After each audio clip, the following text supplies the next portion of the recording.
भागलपुर से चलकर बांका जाने वाली अपने निर्धारित समय 16:55 पर प्लेटफॉर्म क्रमांक 6 से जाएगी। As its scheduled time at 16 hours 55 minutes from platform number 5 अपने निर्धारित समय 16:55 as its scheduled time at 16 hours 55 number 6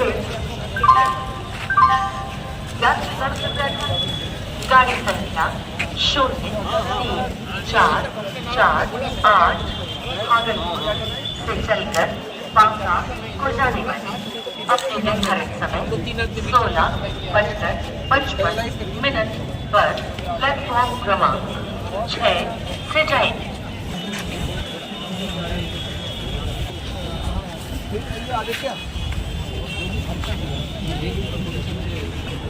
ये वाला खुलवा देना है सर किसी स्टेट का है नहीं है बहुत दिनों से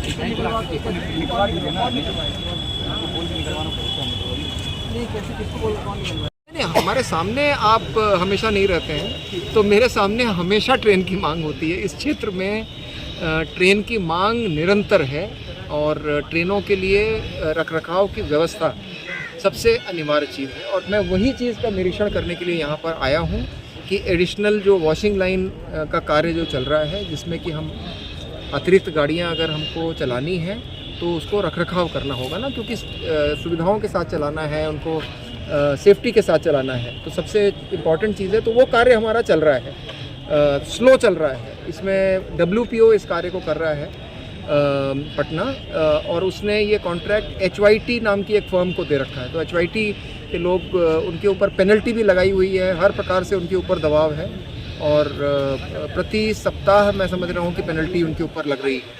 तो ये काम उनको बहुत तेज़ी से करना है। सर ये मान लीजिए सेकेंडरी मेंटेनेंस के लिए तैयार हो जाएगी? नहीं, सेकेंडरी और प्राइमरी मेंटेनेंस में कोई प्रॉब्लम नहीं है। केवल सेकेंडरी मेंटेनेंस 4 घंटे के लिए होती है उसी स्थान पर सेकेंडरी मेंटेनेंस 6 घंटे के लिए होती है। तो हमें कोई प्रॉब्लम नहीं है प्राइमरी मेंटेनेंस करने के लिए। एक बार सुविधाएं अवेलेबल हो जाएं और हम उसी के लिए प्रयासरत हैं। Thank you sir. नहीं सर, सुल्तानगंज श्रावणी मेला शुरू होने वाला है, इसको लेकर आज सुल्तानगंज स्टेशन का विजिट की थी। उसको सुल्तानगंज विज़िट आज किया था ताकि जो कि लगभग 1 माह से कम रह गया है और सुल्तानगंज स्टेशन हमारे लिए बड़ा महत्वपूर्ण हो जाता है क्योंकि 22 जुलाई से श्रावणी मेला का प्रारंभ होने वाला है। तो न केवल हमको वहाँ पर यात्रियों की आवाजाही के लिए व्यवस्था करनी होगी, ट्रेनें करनी होंगी, स्टॉपेज करने होंगे, एक्स्ट्रा कोच करने होंगे, बल्कि साथ साथ हमें ये भी ध्यान देना है कि वहाँ पर जो यात्रियों का एक्सपीरियंस है स्टेशन पे वो बहुत ही सुविधाजनक है।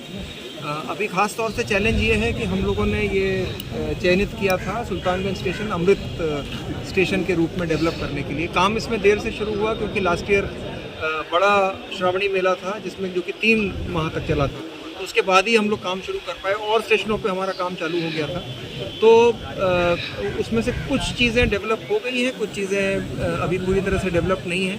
तो हमें ये निर्णय लेना था कि किस फैसिलिटी को कहाँ पर हमें रोक देना है, क्योंकि निर्माण कार्य जो है वो हम जब श्रावणी मेला चल रहा होगा उस दौरान हम चाहते हैं कि वहाँ पर ना हो, ताकि यात्रियों की सुविधा में किसी प्रकार की अड़चन ना डेवलप हो। दूसरा, हम लोगों ने जो 2 चीज़ों पे विशेष ध्यान दिया है। एक तो ये कि यात्रियों का जो रूट है वो ट्रैक के ऊपर से होकर के ना बने। तो विशेषकर जो देवघर साइड की तरफ से जो मूवमेंट है, जो रोड ओवर ब्रिज है वहाँ से आने वाले जो यात्री हैं तो उनके लिए बेहतर होगा कि वो रोड ओवर ब्रिज से आएँ। सेम ट्रैक पे आने से किसी भी अप्रिय घटना के होने की संभावना है। और हम लोग बैरिकेडिंग करके, आरपीएफ का डिप्लॉयमेंट करके, स्टेट गवर्नमेंट के साथ समन्वय करके ये इंश्योर करेंगे कि एक तो वो चीज़ ना हो। दूसरा ये कि हम लोग ये प्रयास करेंगे कि यात्री सुल्तानगंज स्टेशन पर जो भी प्रबंध है ठहरने का, यात्री वहाँ पर कम से कम ठहरें, ताकि स्टेशन का पर्पज़ होता है कि यात्रियों की आवाजाही, यानी कि जिसको उतरना है वहाँ पे वो उतरे, थोड़ी बहुत जो सुविधाएं हैं उसका प्रयोग करे और आगे अपने गंतव्य की ओर बढ़ जाए, और जिसको बोर्ड करना है वो बोर्ड करे सुविधाजनक रूप से। लेकिन अगर लोग बाग प्लेटफॉर्म पे लेटे हैं या बैठे हैं या वहीं पे अपना समय व्यतीत कर रहे हैं, तो उससे आने जाने वाले यात्रियों को सुविधा तो होती है, साथ साथ अप्रिय घटना की भी संभावना, स्टैम्पीड वगैरह हो जाती है। तो हमें ये चीज़ डिस्करेज करनी है। हमने थोड़ी सी ठहरने की व्यवस्था अब स्थायी रूप से वहाँ पर डेवलप कर दी है अमृत स्टेशन के प्रोग्राम के तहत। तो दो चीज़ें करी गई हैं जो कि हो गई हैं। एक तो ये कि जो आने वाले पैसेंजर्स हैं यानी कि अराइवल्स, और जो डिपार्चर्स हैं यानी कि जाने वाले, इनके बीच में अब फ्लोर सेपरेट हो जाएगा। तो ये एक अच्छी चीज़ है। ये हर बड़े स्तर के स्टेशनों पे अराइवल ब्लॉक और डिपार्चर ब्लॉक सेपरेट बनाया जाता है। तो ये हम लोगों ने अब ये इस बार श्रावणी मेला से हम लागू कर देंगे सुल्तानगंज में। इसके अलावा जो बाकी व्यवस्था है, आरपीएफ का डिप्लॉयमेंट, टिकट चेकिंग स्टाफ का डिप्लॉयमेंट, टावर, सीसीटीवी और मैंने जो यातायात की व्यवस्था बताई, वो सब चीज़ों का हमने जायज़ा लिया और सब पूरा। भागलपुर में उसको लेकर सर क्या तैयारी है? भागलपुर से जैसे मैंने बताया कि अदरवाइज़ तो स्टेशन क्राउड को हैंडल करने के लिए सक्षम है। यहाँ पर टिकट चेकिंग और टिकट सेलिंग, ये दोनों व्यवस्थाओं की पर्याप्त मात्रा है।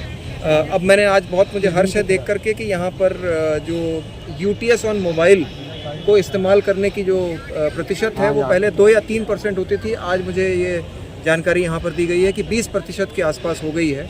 तो यानी कि आप लोगों के माध्यम से जो हमारे यात्रीगण हैं उनको उनकी जागरूकता बढ़ रही है, और अब वो बजाय क्यू में खड़े होने के वो स्वयं अपने आप यूटीएस ऑन मोबाइल, तो उसमें बहुत तरह के उसमें सुविधा उनको मिल रही है। तो ये पॉपुलर हो रहा है भागलपुर शहर में। भागलपुर शहर जो है वो डिजिटल होकर के सामने आ रहा है। हमें बड़ा इस बात से बड़ा हर्ष है। तो बाकी भागलपुर हर तरह से हर सुविधा यहाँ पे उपलब्ध है। कोई विशेष प्रबंध करने पहली बार देखा